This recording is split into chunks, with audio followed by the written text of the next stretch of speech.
ini salah satu dan juga malah apa di atas ini apa जोङो Salakati high स्कुलनि सनाथि मायथाइ फालिनायाव साननैनि हाबाफारि लानानै खुंफुंनाय जादों। 13 आरो 14 थारिखखौ लानानै जों बे हाबाफारिखौ लानाय जादों।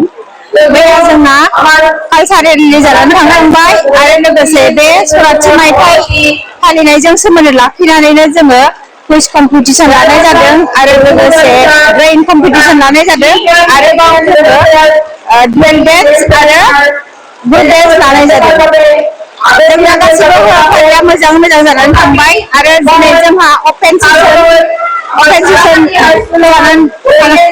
जानानै थांबाय।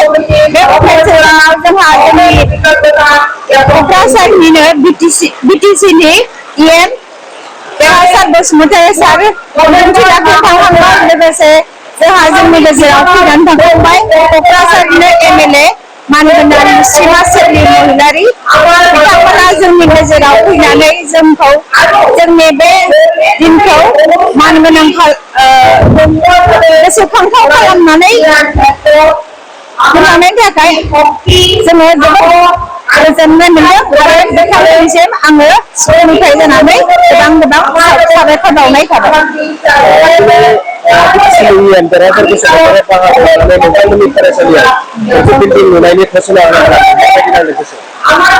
बेखौथ' बुंनो थाङोबा जोबोद गोजोननाय मोनदों। नुबाय दासान्दि जोंना स्कुला माने इनफ्रास्ट्राक्चारा स्कुल बिल्डिंफ्रा बारा एसेबां माने थोजासे गैया।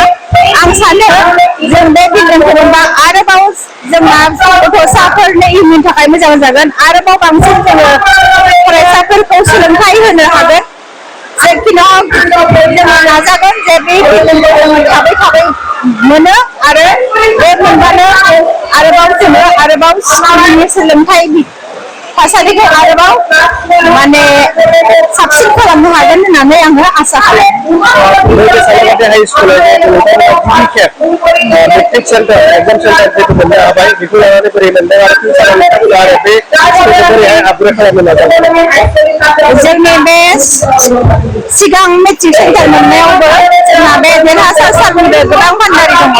बिथांनि नाजानाय आरो जोंनि स्कुलनिफ्राय नाजानायनि गेजेरजों जोङो सिगां खेबनि थाखाय 2025 मायथाइयाव जोङो मेट्रिक सेन्टार खुंफुंनो हादों आरो बे हिसाबै जोंना रिजाल्टआबो मोजां जादों। आसा खालामो जोंनि स्कुलनिफ्राय फैगौ समावबो बिदिनो मोजां रिजाल्ट खालामबाय थानो हागोन।